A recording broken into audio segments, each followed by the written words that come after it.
Okay, so this is culturally competent pedagogy in the age of MAGA and Brexit. I am Kaja Dunn. I'm an assistant professor at the University of North Carolina, Charlotte.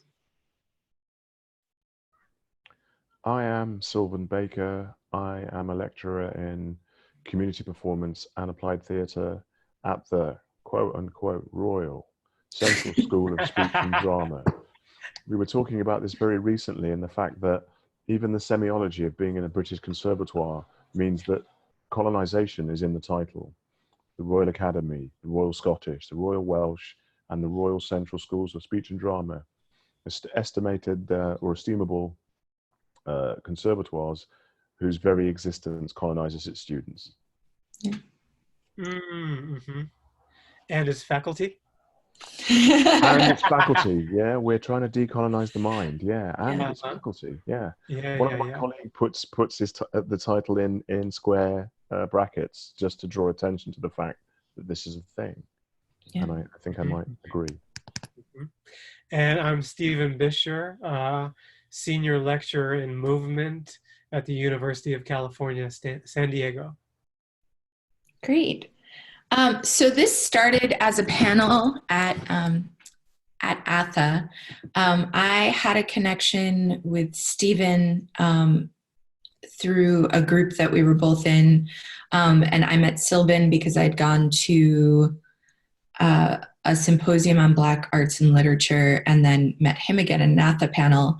And the three of us have sort of loosely been in conversation and decided we were all dealing with some form of, I think we can call it trauma in the classroom, and sort of discussing how we were dealing with the fallout of things that were happening in our country that have been happening in theater training programs because of colonization and a Eurocentric pedagogy, but also now they were being intensified by the things that have come along with our political situations, Make America Great Again, MAGA, and Brexit.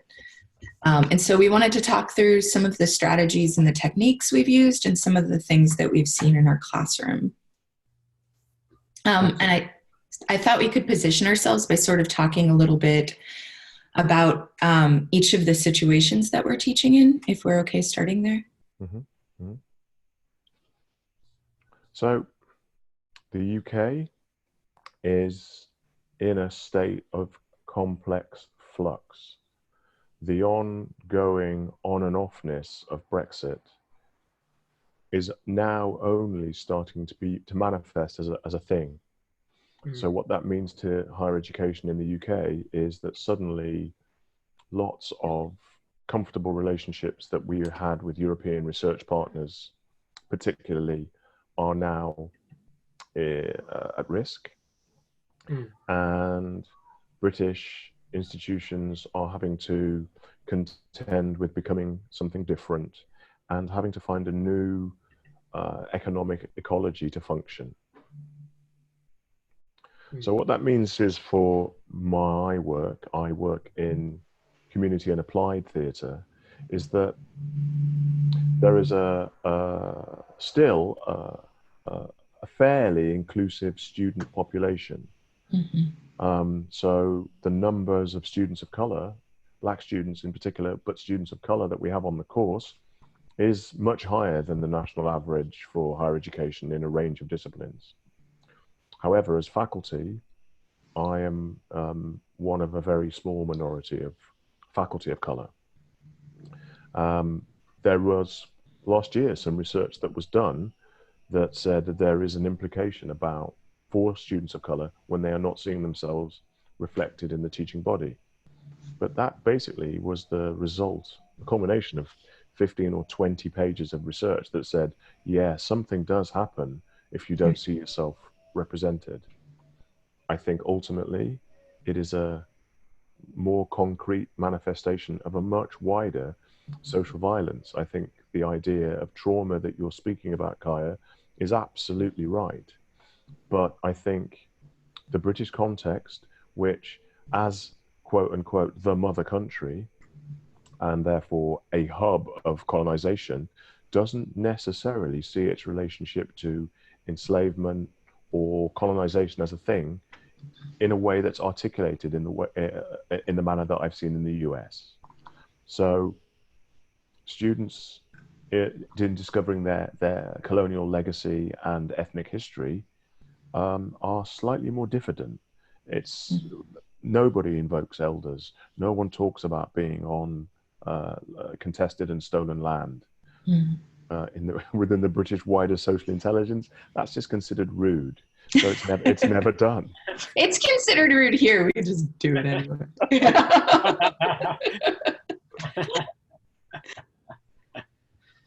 So I think that's the context that I'm working in. I'm working in as a member of a faculty that's in a predominantly white institution, in a predominantly white academy. I would be an inside outsider. And my very presence and the narratives that it begins to articulate by being in the room is interesting. I'm seeing all manners of aspects of white fragility in colleagues that would be a long way from being woke. What do you know how many Black theater professors there are in the UK? Because I think I know, and I wanted to double check the number I have in my head.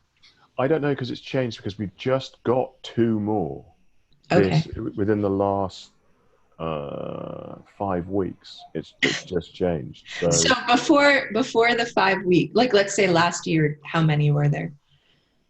I think there were 3. Wow. Now I think there are 5. That's specific professors who hold a chair in theatre and performance. I think King's College London got its first Black female identifying professor of English last year. Wow. But is that English and theater or just theater? Just English. At King's, just English. She's the first Black English professor in the history of the college. Professor Lynette Linton was given a chair 3 weeks ago. She's at Royal Holloway. I'm struggling to know where the others are. That's because I'm fresh from celebrating Lynette's chair. There are not many. The ratio in the UK is still 1 to 50 of white students to white professors, and it's 1 to 2,000 of students of color to professors of color. Wow. Yeah. Stephen, you want to introduce yourself? Yeah, sure. So the context I've been working in is working at mostly predominantly white institutes, sort of Ivy League-ish and conservatory training programs. Often, let me see, this might be completely true. I think all of the places I've worked, Trinity Rep, ACT, and now UCSD to some degree, have a professional theater company directly linked to the training program. So when we talk about what's happening in the classroom, it directly relates usually to what's happening a block and a half away. Right. So in that way, the school and the students and the faculty have demanded accountability for the practices. If we're changing the field, we have to change the pedagogy. And something that's becoming more and more popular and prevalent now in actor training programs, I don't know your experience, Kaja, but people are starting to have something that's similar to citizen artistry or social justice as part of the training that's happening in these theater programs. But from my experience, theater justice and social justice in that sort of perspective is to happen over there. But please don't bring that stuff you're learning over there into the classroom or into the green room. Right. They're 2 different things. So So a lot of the work has been, at what cost is diversity Right. to those people who are bringing that diversity to the non-diverse? Right. Well, and I'd say I'm I'm in a slightly different context. I'm at a state institution. As far as I know, I'm the first Black woman to hold a tenure track in the department. I think I'm the first Black professor in the history to hold a tenure track in our, since it's been a theater department. There have been Black women and Black people in dance. Mm-hmm. But the thing that makes that unique is my school has a large population of students of color, and particularly Black students. We're in a city, Charlotte, North Carolina, that has a large population of Black students. And yet, I know at one point my college was majority white male. Mm-hmm. And so I'm coming from a similar thing. I went through 3 conservatory programs and never had a professor of color, and had 2 female professors out of the 30 people who trained me.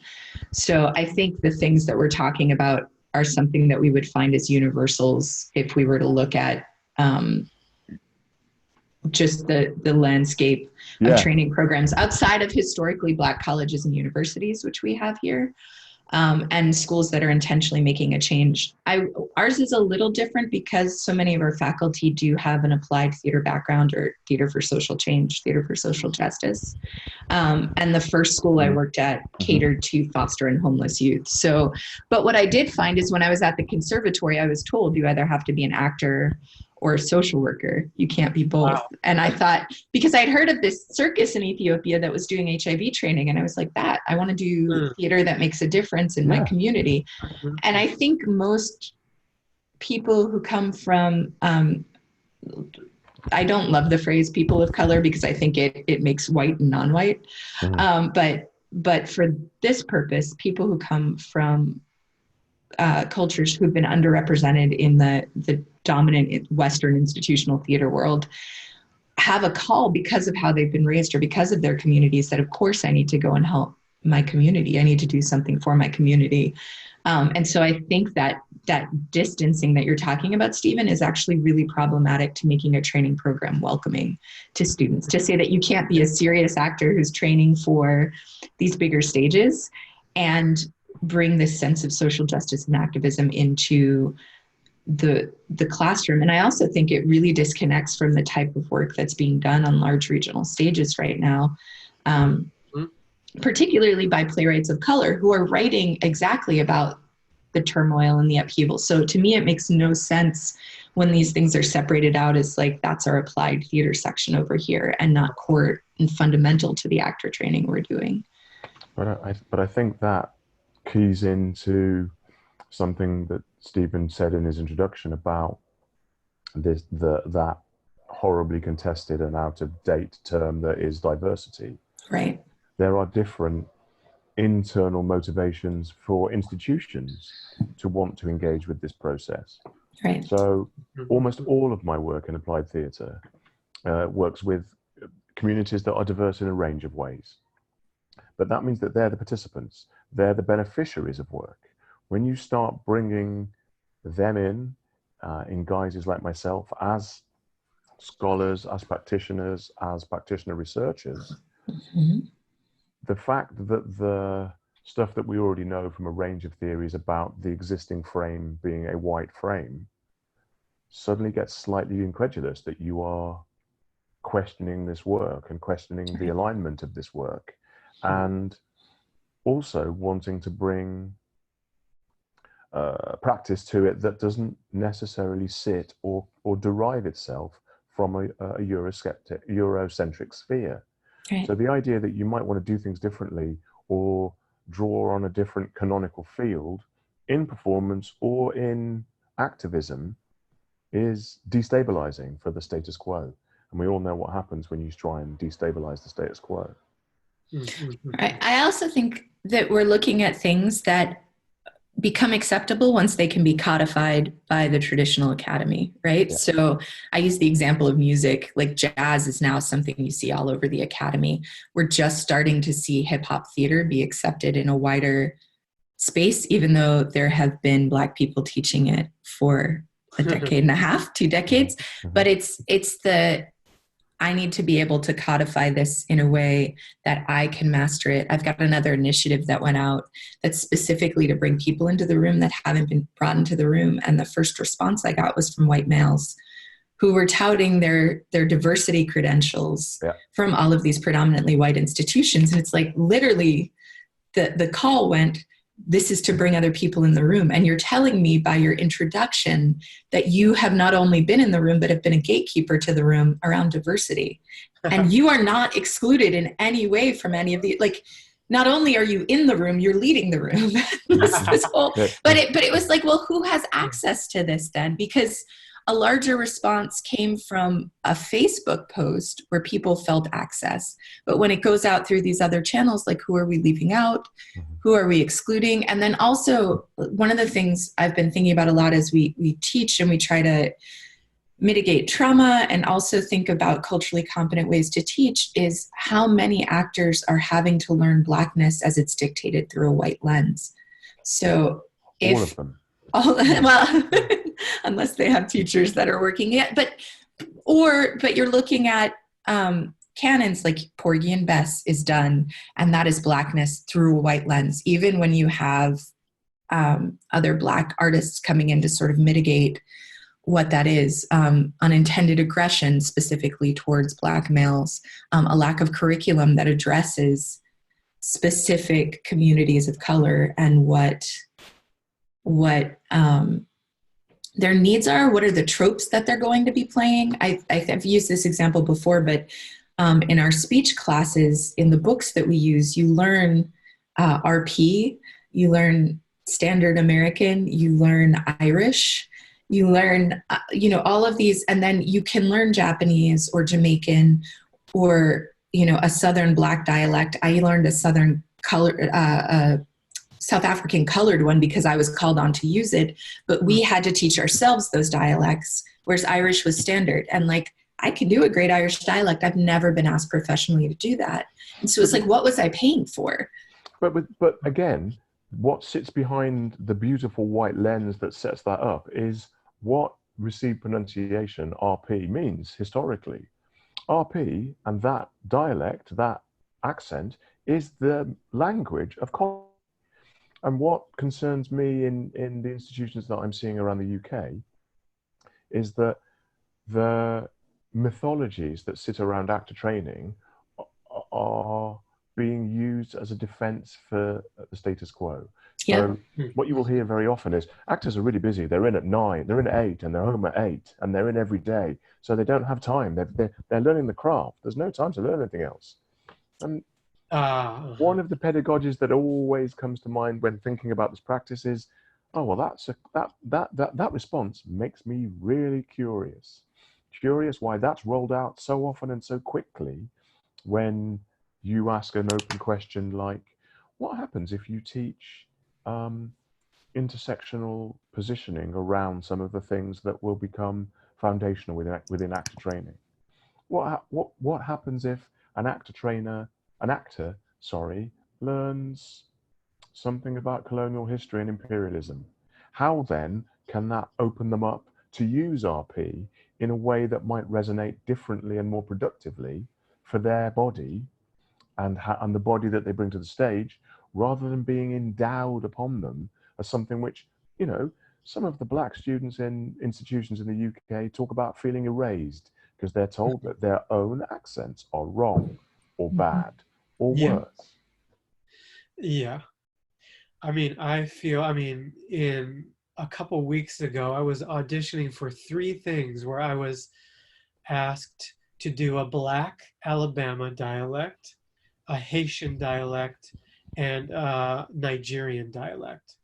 And I kind of went, ooh, those were all 3 professional gigs. And I think there is a fear, some sort of strange fear. I think we need to move past one size fits all. Right. And I think just speaking about language and dialect, for other students to hear the rhythms of a Nigerian dialect, to hear the different sayings and points of view that's inherent in that language, or colloquialisms or regionalisms, that if you're from this part of Nigeria, you might say this type of thing. Mm-hmm. Actually, people need to embrace the poetry of other languages. I mean, we've been hearing the poetry of white England for a long time. Right. And I don't see why poetry and poetics, different cultural poetics, would be a threat. I think it's a threat because it contains a whole different paradigm.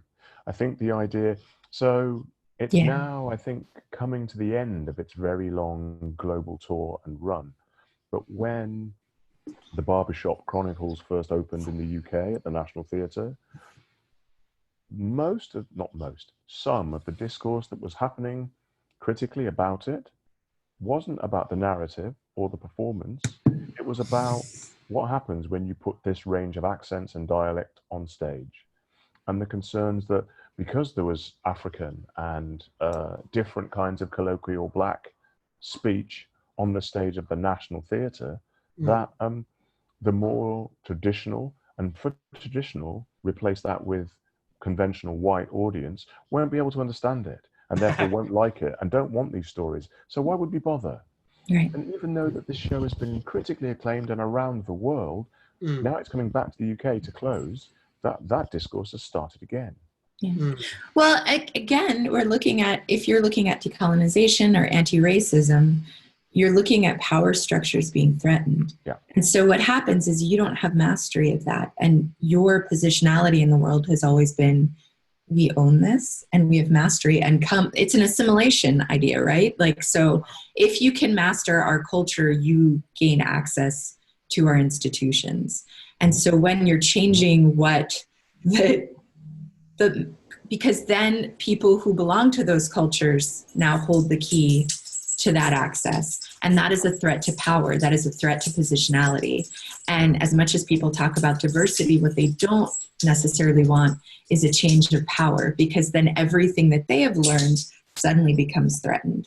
And so I think when you grow up Black American or Latinx American, Asian American, or Black British, you learn to operate in multiple cultures. And I think predominant white cultures have not had to do that the same way. They haven't had to navigate through or code switch or do any of the things that we do just to survive on a daily basis. Like somebody said, and you were speaking English. And I said, not only do I speak English, I speak 4 kinds of English. I translate between different Englishes depending on who I'm speaking to. Right. And I think we do that in our curriculum. I can teach white students, and I can teach white students to be culturally competent. Not only that, I can teach white students access to thinking in these different ways, but I can also teach Black students. I've also served at a Hispanic serving institution, and I know some of the considerations and concerns that go around that, not because I was born this way, but because I've taken it upon myself to educate in that scholarship. And I think you find that with a lot of scholars of color. And I think that becomes a threat, because then you now have access to something that people haven't taken the time to value or codify, that is suddenly becoming to have much more cachet in the industry, and people feel threat. Mm-hmm. Oh, totally. It's about destabilization. So yesterday, Friday, there was a symposium that was co-hosted by Royal Central and the Globe Theatre.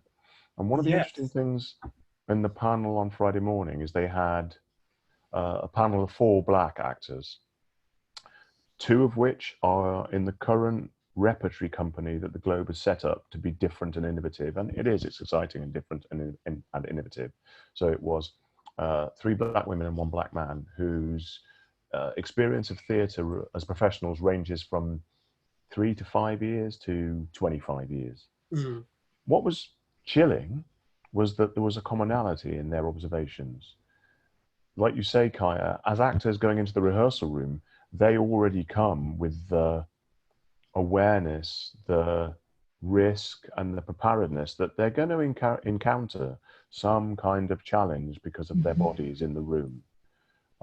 All of them, even those that, are making movies and performing on screen and on stage regularly, talked about the confusion, discomfort, lateness of discussing how they are lit and what's done with their hair and what might be the implications of the color of costumes they've been given because of their skin tone.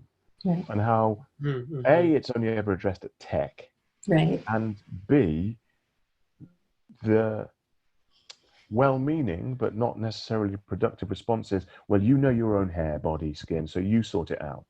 And they're saying, which would be insane if it were a white, like if any other director came in and said, oh, actors, go sort out the lighting. So we're doing a show, Orchid. You should know what black hair looks like in the 18th century. Why should you? But all of them, the thing that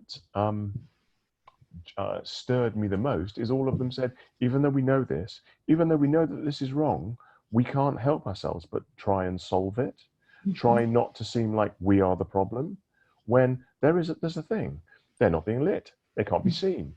At the Globe, some of the productions are either in natural light or by candlelight. So how does that affect? How does that implicate itself on different hues of skin? And what happens when you have to go, I'm giving a good performance here, but you can't see me. Right. So this idea that diversity, on one hand, this is a very racially, ethnically diverse company. But on another hand, there are not necessarily, it's not necessarily represented in design, in lighting, in costume. Because the actors, the lowest, not the lowest, but I mean, I'm an actor. So sometimes you have the least amount of say. What's not happening is the power structures of this company. Yeah. Because had you a black director, I mean, the first thing we talked about when I directed Blues for an Alabama Sky is I pulled the lighting students and the lighting director aside. We now have a new head at my school, the mannequin head that they design on, because we were designing on white mannequin heads, even though 40% of our students are black. Yeah. And then also talking about undertones. And I had my costume designer was a woman of color who brought in, so we picked a palette and then picked costume colors specifically based on the skin tone that we had. We talked about that in all the design, but that's because I had a seat at the table that was in charge. I was a director and I had a say. When you have actors now put themselves, I mean, having been an actor, you put yourself in a really tenuous position because you say, I can speak out and this might make it better for somebody down the road. But now I'm labeled as a troublemaker and I may not get hired again. Yep. I mean, for me, it's the difference between, I've been thinking about this, discovery versus understanding. Okay. And this play that, and what does it mean to have a faculty member, to have a director, to have a playwright, to have a costume designer who's black? Then we don't have to have these additional conversations. Not only that, but we get to have deeper other conversations that aren't about skin tone and light. And the necessity and need for that is just palpable, as is the need for a black audience to respond to black work in predominantly white atmospheres. So in the UK, we've just had a really successful production of King Hedley II at Theatre Royal Stratford East. Again, a lot of the editorial about it isn't necessarily about the performances. It's about the responses of the audience in the auditorium. Because there's a black audience in there who were like, yeah, tell it, speak, what's going on? And the white audience are going like, you don't do this in a theatre. Yeah. You sit down and you look forward and you watch, and then the actors do their thing. And it's fascinating.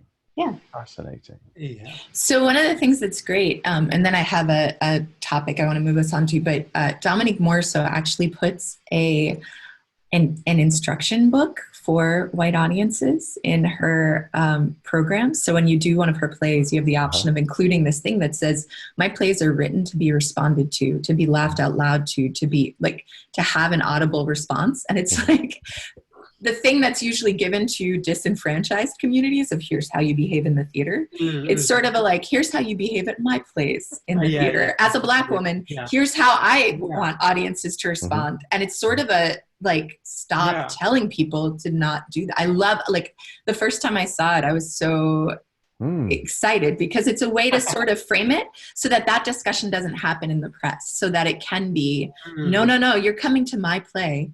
Because again, I think diversity is about a commodification of bodies. So it's about like, oh, we're going to enjoy this culture, but in our way. And what happens if we flip the script and say, if you want to enjoy our culture, then you need to understand the way that the range of ways that we can enjoy a theater. It might be like that, where we sit quietly, or we might respond out loud. And absolutely. For you, I mean, this is the thing.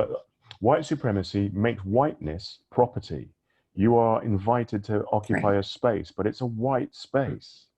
The strictures of the space are white strictures, not Black strictures. Yeah, if I want to shout and scream and talk and point and laugh at the theatre, that's not considered good form. And if it's not good form, you're being uncivil, stroke rude. You don't know how to behave. You are demonstrating your lack of culture. Yeah.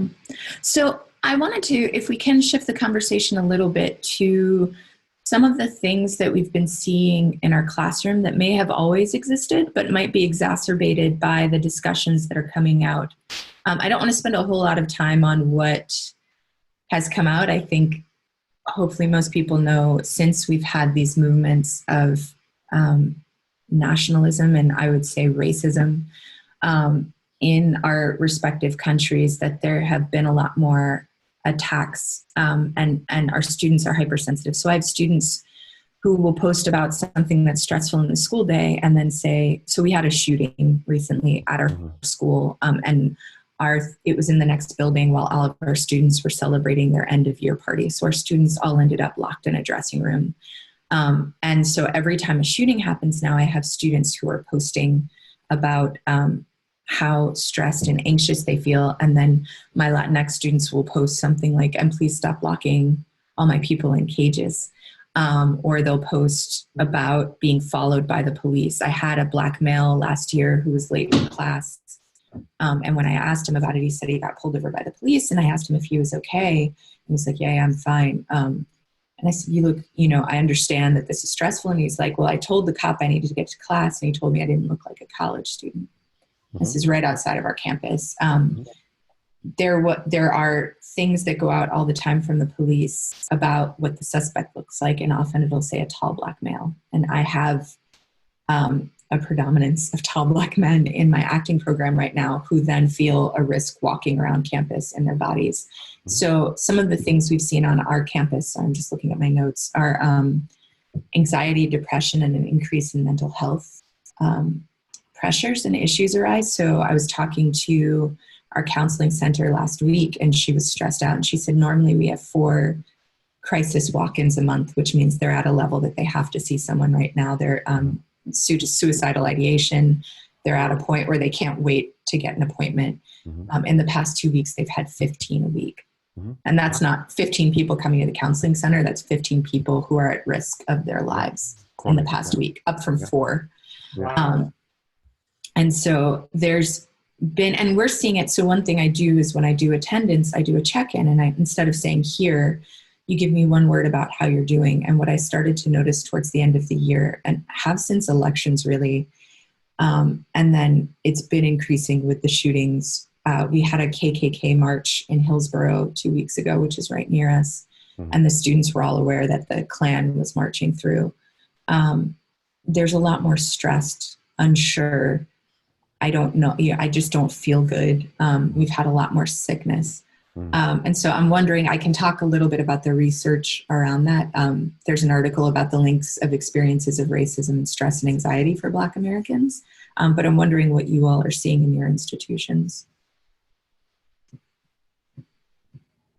I think what we see a lot with our sort of students from a less represented background is from day one they're trying to have the additional labor of having to recalibrate their existence on campus and off campus. Who do they got to be now, and how does this pertain to when they leave? Mm-hmm. It's interesting. I mean, one of the reasons why I really embarked on more explicitly this kind of research comes from the fact of having what would be the equivalent to the UK of gaining tenure, getting a full-time teaching post in a university, and being at a dinner party and with strangers, white strangers, and them saying to me, "Oh, what do you do?" And because I do applied theatre, and applied theatre takes a long time to explain as an academic discipline, I just said I work at university. And they said, "Oh, what do you do?" And I said, "I'm a lecturer." And before they could stop themselves, they said, "Oh, you don't look like a lecturer." And I don't know why. I do know why, but it's curious, isn't it? So what I'm seeing is people having to remold their sociability, that code passing, switching, identity, moving, being malleable. But there's a cost to that. And more recently, actually, I think probably, Kaja, since we spoke at ATHE about living in a black body being subject to trauma in American discourse, I'm seeing that trauma. What I am seeing, or I'm seeing it manifest as a discovery. So when I teach a course in Black identity and post-colonial theatre, and there are a lot, white and students of colour, in my classrooms who don't know anything about colonial history, who've not been taught anything about colonial history, or have been taught it in small parcels, so it doesn't connect together as a massive residue of exploitation and colony and empire. So when we teach them this, and they realize what their forebears were exposed to, and that there were black people performing on the stage in the 16th century, this kind of thing, the shock does something. That they're also, the students of color in the rooms, which are still predominantly white, are having to parley and navigate massive white fragility. Some of the responses, the anger, the confusion, the defensiveness, means that I have to foster a general demeanor of respectful curiosity in the room so that everyone can feel heard in the way that they need to feel heard.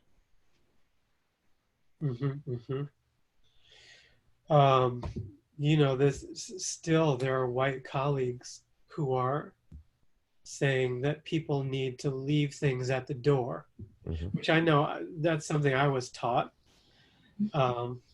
training in the early 90s. But I think those days are done. And you never know where it's going to hit. It might hit on my way to school where I get pulled over by a cop, like you mentioned, Kaja. It could hit in a phone call I receive from back home when my cousin just got shot. You just don't know when that moment's going to arise. So is theater, is a training program, is something about it still a sacred, artistic, creative space where the young training artist can bring what's really going on right now in the moment into the work? And I think it is if they're white. Yeah. Yes. And I think, sorry, see, I was just going to say, this is one of the things that I really try to hone in on when we talk about this, is that so much of the work in modern Western training is about being in the moment, or bringing yourself to the moment, or being truthful in the moment, right? And then the minute you bring up race, they're like, "Oh no, but not that." I mean, I remember training and having that said to me, "Well, just ignore race." But that's who, bring yourself, but don't talk about race. Or you need to be serious enough, or this. And again, I think it used to take me off, and now I thought, oh, that person doesn't know how to engage this. They don't know the answer. And so instead of saying, I don't know, when I first started teaching students who were transgender, there were some really interesting questions that we had to encounter. And there were things that I didn't know. And so instead of saying, I know this, I said, I'm going to go do some research, because I think this is how I would approach it, but I want to talk to people who might know more than me, or I don't know, or I'm going to make mistakes and we're going to discover this together.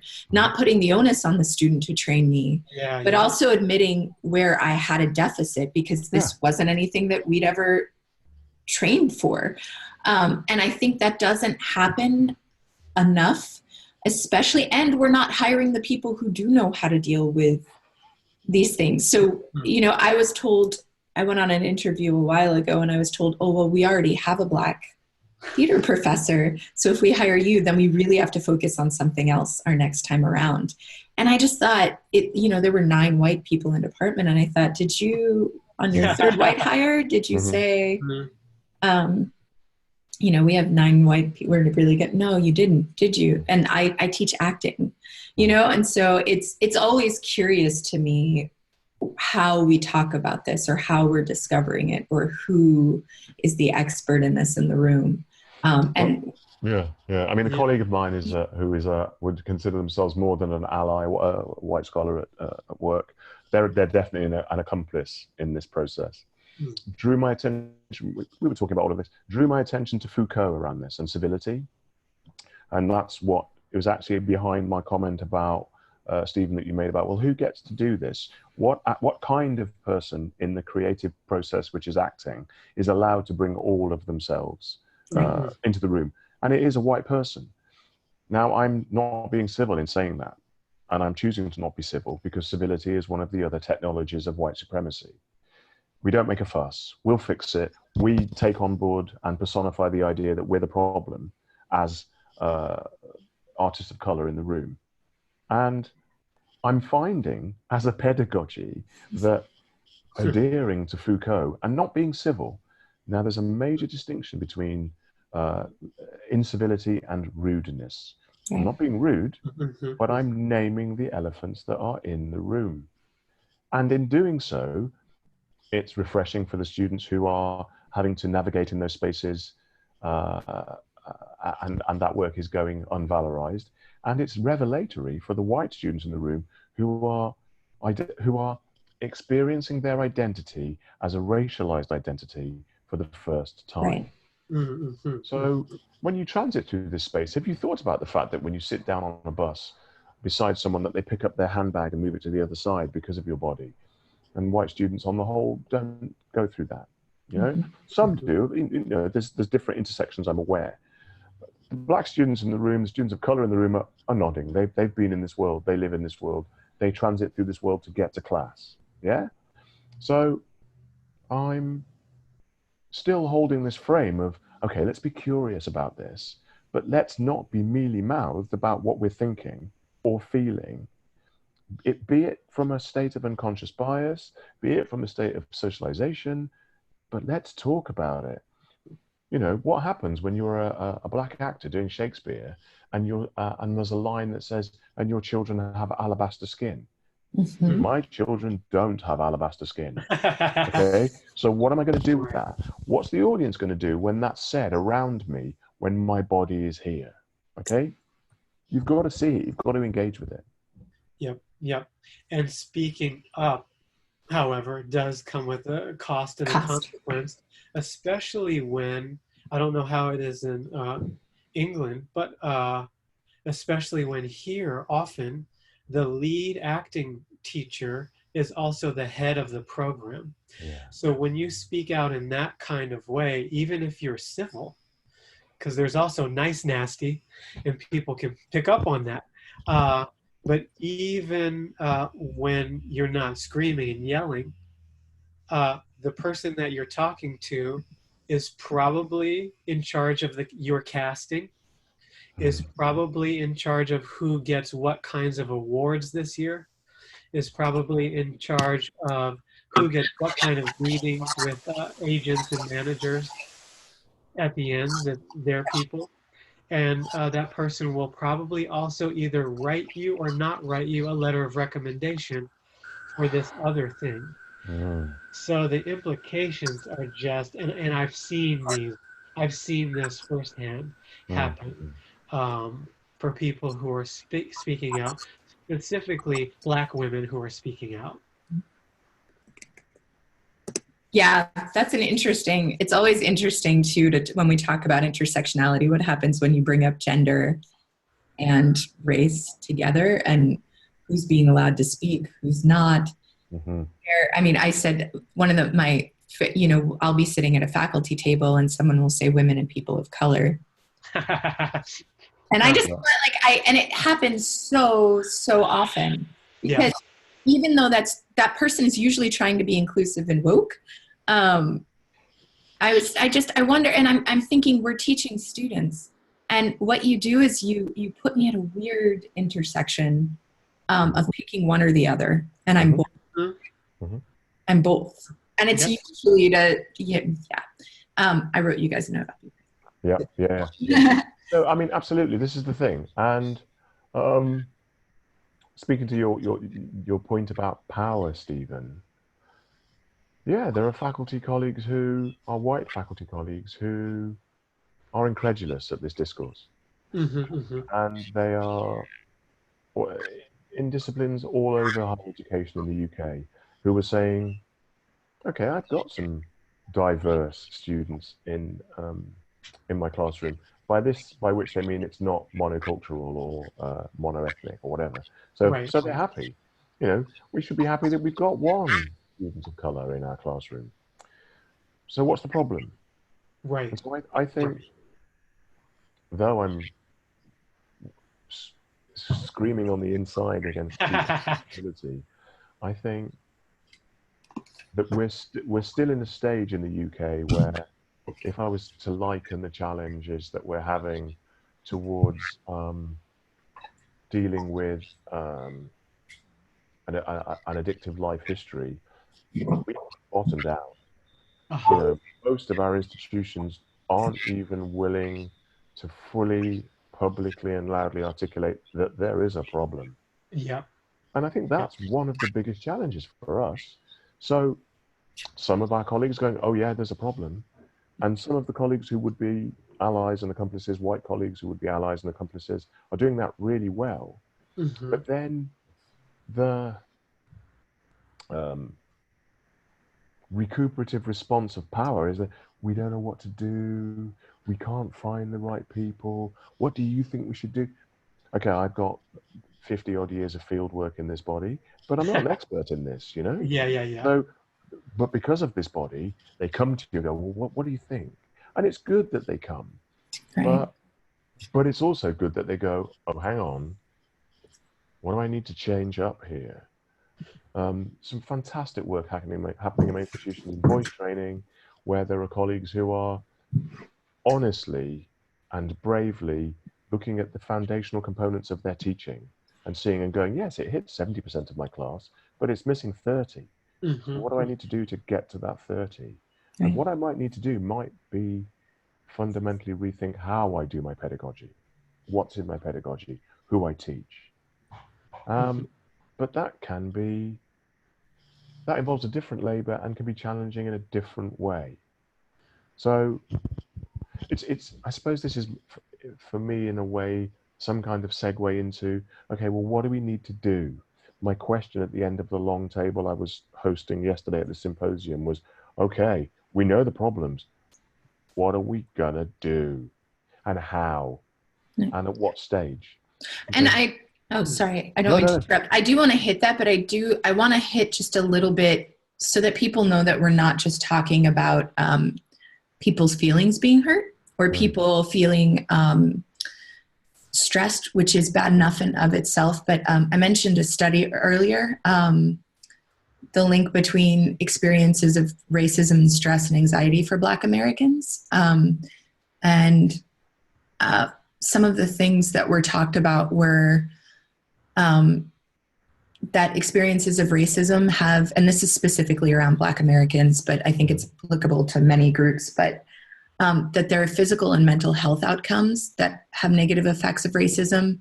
Anxiety, anger, and sadness arise during the wake of experiences of painful racism. Part of where these negative stress impacts come from are perceptions of a lack of control. Sylvan, you were just talking about that when you walk into a room. Internalization and avoidance of valued action. And Yeah, then, if yeah, you track the epidemiology of mental health across ethnicities in the UK, black males are the most prevalent case for certain kinds of schizophrenia right, Mm, because they are socially erased, right. you know? So mhm, there's definitely something in this.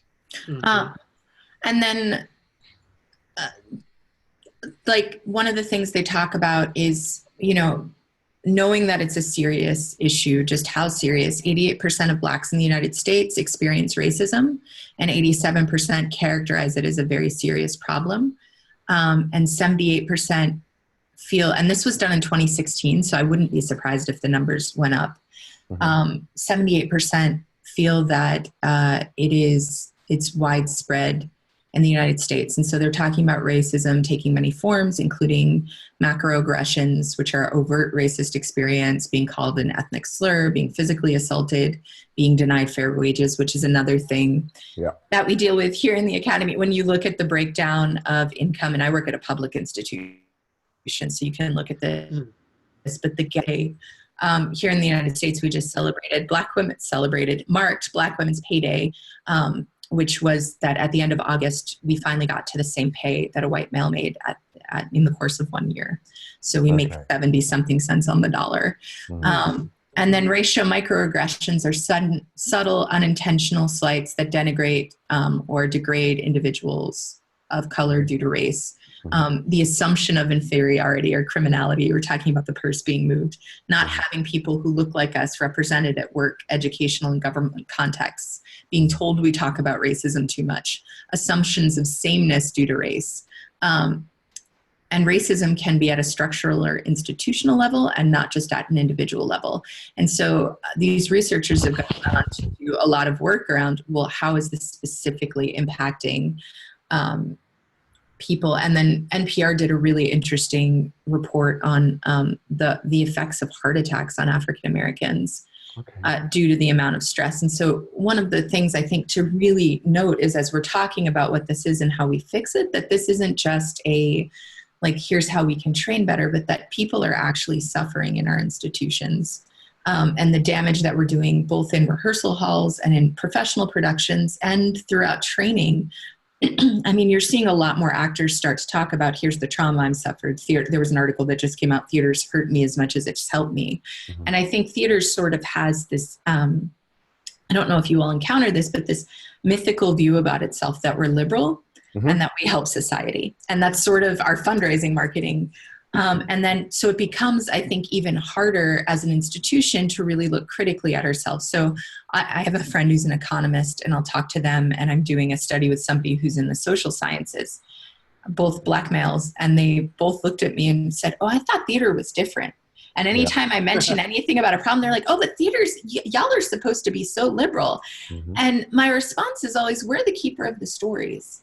Nothing happens without the story. So when you want to change society, you change the story. And you've seen this with other groups who've been able to find representation, fair representation, or more fair representation in the media. It changes what happens in policy because you create empathy. And so what better way to control a story than to continue with a colonist story, to continue with a deficit model, to celebrate, the deficit dialogue of our community, and to continue that in our training programs. Because if you control the story, you control policy outcomes. Totally. Well, we're about to enter October here in the UK, which is Black History Month. Okay. So we Yours are. is longer than ours. Yeah, You get work for 2 months now, right? It's a whole month. It's a whole month. It's a whole month. And one of the things I'm blithely saying to students and colleagues around campuses is, I'm Black for the 11 months of the year, yeah? Because again, it's that thing which is, I think, what I'm seeing socially is new racism. This idea that being racist is rude and uncouth, and any liberal person doesn't behave that way because that's not nice, and they're good souls. And that is so different from institutional racism. So the new racism that we're seeing is like, okay, well, I completely understand your concerns, but let's talk about them in October because that's Black History Month. We'll talk about them then. And then we'll forget about them in November and December, Right. and we'll move on. And again, it's another strategy to contain and destabilize and disempower the narrative. I think in the professional theatre, particularly around sort of the West End in London, the arguments that an audience, be it diverse or more conventional, doesn't want to hear these new stories, that's disappearing. So the industry, as it's called over here, is on one level, through certain filters that are still controlled by the existing keepers and gatekeepers of power, but the industry is changing. The number of these black actors I met yesterday who said, if I was to embark on my journey now, I might not go to a conservatoire, I might not train, because I trained because I needed that validation to get in the door that maybe Right. some white colleagues wouldn't have needed. They could have just got in the door. Mm. And therefore, this notion of what we do now and how we do it and who does it, we are starting to see some change in who is leading some of the institutions. But again, that's it at an artistic directorial level. It's not necessarily at a lighting designer level or costume designer or makeup. So those challenges are still, oh look, I don't want to cause a problem, but you can't see me, and the costume washes me out, and the makeup that everyone else is wearing for this scene, you can't see on my skin tone. And I know it's the tech, that's still happening. And the fact that that's happening to existing trained graduate actors, I'm concerned about. Because what's that saying to the actors that are coming through? Mm-hmm, mm-hmm. Two things. I mean, I don't know if this is the case in England, but there's something that I'm thinking about is this notion of shaming. And there's a whole lot of emphasis on somebody got shamed or you're shaming somebody or this or that. And I start to think that notion is not a notion for Black folks, because the shame for us happens when somebody rubs our hair at the gala event or makes that comment, and it's 10 times out of 10 it's in a public venue. But when we speak up against the act, we are shaming the person in power. Yeah. You should not have done that in public. If you had that problem, you needed to bring that person aside and talk to them in private. I also feel strongly about the notion of, Kaja, I'm sure you know, the notion of yes and. Yeah. I also think the notion of yes and does not advocate for Black artists and people of color, because it demands that you do not critically engage with the idea, but that you just go along with what is put forth. One last thing I wanted to say about the Dr. Helen Neville did some. She came to UCSD and did a talk. She talked about her study was with Black women who were who needed to go through some therapy, and the study was they had white women therapists, and then they also had Black women therapists. So in the therapists that they had that were white, they got prescribed, I want to say I don't know the numbers, but a high level of medications were prescribed. The conversations were usually very short, and that was that. With the Black therapists that they had, there were long conversations. It went to all kind of different places, and barely any medication was prescribed. I see a direct correlation between that and what's happening in training programs. Yeah. Because I do wonder if some of our students, and now that getting marijuana and stuff delivered to your doorstep, at least in California, is completely possible. I see my students drinking more, not recreationally, but drinking to forget. I see them ordering drugs right to their doorstep, whatever you feel about, legalize or not, but people are doing this to cope with what's happening in the room. They're self-medicating. They're self-medicating. Absolutely. Yes. So yeah, Sylvan, back to your question about this, then what do we, and we're not going to solve this here, I don't want to, but what are some strategies for this, particularly knowing that they're, like, our students aren't stupid, they're aware of what the tenure that tone that our countries are taking.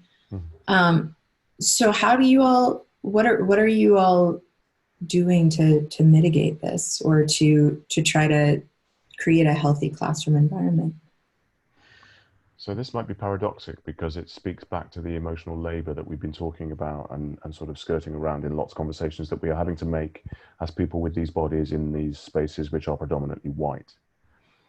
I think I have made a choice. I'm not saying it's the choice for everybody who is coming from a more marginal background into a white institution, but I am speaking about my body going through space. I have a colleague who's a writer of color, a brown writer, and he has a fantastic jersey sweater that just says token, and he wears it at big commissions. And I was like, really? He's like, yeah. So it's fantastic, and I'm like, so okay, where can I get one? So some of these. I mean, I'm sounding slightly flippant, but I actually don't mean to be.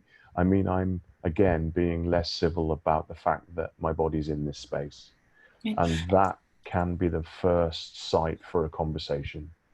I know you're not tenured, but would you say, just so when an American audience hears this, you have achieved a position, though, that is sort of the equivalent to our assistant professor? Is that correct? Yeah. I would be an assistant professor, I think, in your structure. Or associate?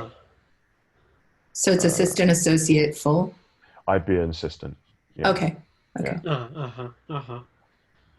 Got a while to go. I'm going. But, yeah, but I think one of the things, what I mean is one of the ways of unpacking rather than smashing fragility, because that harkens back, Stephen, to what you're saying about you have shamed. One of the things about unpacking it is making that conversation present. So I've said to students, so this line here about the alabaster skin, that doesn't pertain to me. So what are we going to do about that? What do we think about that? What should we do? One of my brilliant colleagues last year just directed a Debbie Tucker Green play, Stoning Mary. And one of the opening, and he had a very ethnically diverse company. And one of the opening stage management lines in the text is all of the performers of it's a play about, if you don't know, it's a play about child soldiers and war crimes. And one of the opening lines in the stage in the notes is all of the performers in this play are white. So that line and how it's set up and how it's used for an audience was 3 or 4 days of strong rehearsal for the company, who were not all white. And actually, by the time it got to stage, that line was delivered by a young black woman looking at the audience with a certain kind of irony and sparkle in her eyes to say, audience, engage with this. All of the performers of this story are white. And they got to do a lot of work about what whiteness means and what whiteness means over and above ethnicity. And therefore what it taught them was colossal, I hope. So I think it's about materializing this, but materializing it in a way which is assertive and honest, so that people can come to it from wherever they might be, as long as they've been given the frame that says, as you said, Kaja, I don't know this, I might get it wrong. I might, in articulating my learning, say the wrong thing. So I think part of my pedagogy has been bringing the facilitator that normally sits in the room of workshop practice into the lecture room and into the seminar room. Facilitating conversations has become really important, but not refereeing. Right. I'm trying to, I think my main goal is flood the system. Mhm. I keep thinking that what I need to do artistically, socially, is to disrupt things by by making the few voices many, Mm-hmm. by bringing in other people, finding different ways to collaborate, creating consortiums of people. Mm-hmm. Um, this notion of creating this Sky Fest, which is I spoke about before, which is adding 14 to 16 more plays to the season, to each season, has changed the game completely. So Mm-hmm. that there are 45, you graduate knowing 45 potentially different writers, acting styles, approaches, visions to the work. That's something that I've done recently. I'm establishing this reading series because everything is so siloed. Yeah. How can we get faculty, undergrad students, grad students, and professional folks in the same room in a what I would say is a non-traditional way? We got, let's have food, let's have drinks, let's be casual, Mm-hmm. let's read plays at a heightened level so that we can have a different kind of exchange, not a hierarchical exchange of, Mm-hmm. the Mm-hmm. table work and the this and the that. Mm-hmm. I'm also really vehemently bringing images and demanding my artistic team brings images of Black folks to every project I engage with. Mm-hmm. So when you're showing me costume designs, you need to show me Black people wearing those clothes. Or when you're doing renderings, I want to see the skin tones of these actors. Here are their headshots, Mm-hmm. so that from inception to production, people understand that they are part of the process. Even if the research isn't used, the images are important. Yeah. Right. Well, so I was going to say, I think you guys have hit on a couple of important things. For me, one of the things is creating. So we had 2 Black faculty. I'm the one that's left. And so for now, how do I create one? I speak about that in our faculty room, and it puts me in a vulnerable position, but it's also to say, I am now doing this work and making visible the work that has often been invisible. Mm-hmm. So, Mm-hmm. and another faculty member gave me this advice. So start tracking exactly how many hours you're spending on these issues, because we were told, well, there's no way to really quantify what you're doing as a Black faculty. And it's like, well, so what happens if you do start quantifying it?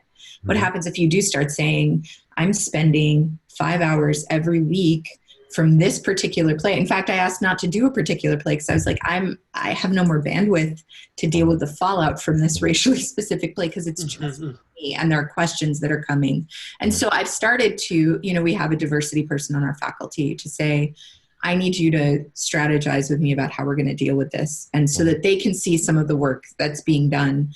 And then also I collaborated with our costume faculty, and we did a diversity in design. What does it look like to come up, even when the person hasn't asked for it, to come in with renderings that have a person in a wheelchair, to talk about trans bodies and costumes? How do you deal with those things? To use different skin tones and different body types, so that even if the director's not thinking about it, the costume designer has done that. And she's now, another strategy we've used that's been really helpful is I'll suggest a play that we're doing in acting class or that I might want to direct down the road, and it gets taught in 4 classes.